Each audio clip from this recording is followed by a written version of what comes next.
cracking the code of Crimper Hold in English. Hello, everyone. Welcome back to our channel, where we dive into the fascinating world of English language learning.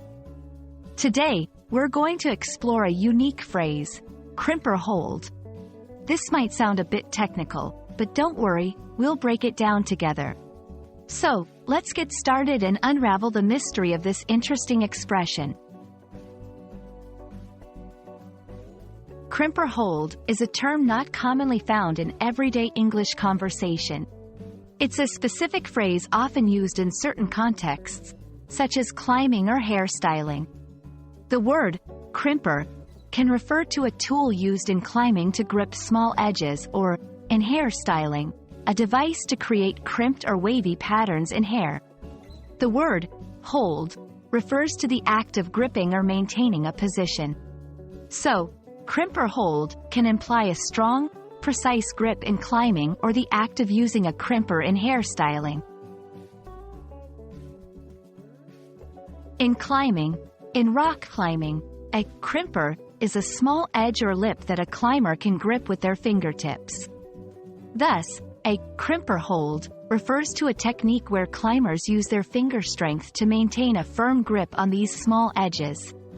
It's a challenging and skillful move that requires practice and strength. In hairstyling, in the world of hairstyling, a crimper is a styling tool used to create wavy or zigzag patterns in hair. When someone says they are using a crimper hold, they mean they are applying the crimper to hold and style the hair in a particular wavy pattern. This usage is more straightforward and refers to the function of the styling tool. The phrase, crimper hold, highlights the importance of context in understanding English phrases. Without context, it might be confusing, but with the right setting, it becomes clear.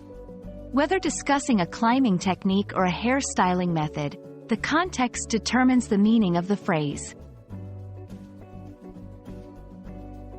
Thank you for joining us today as we explored the phrase, crimper hold. Remember, context is key in English, and understanding the setting can unlock the meaning of many phrases. We hope this video has been enlightening and helpful in your English learning journey. Stay curious, and we'll see you in the next video.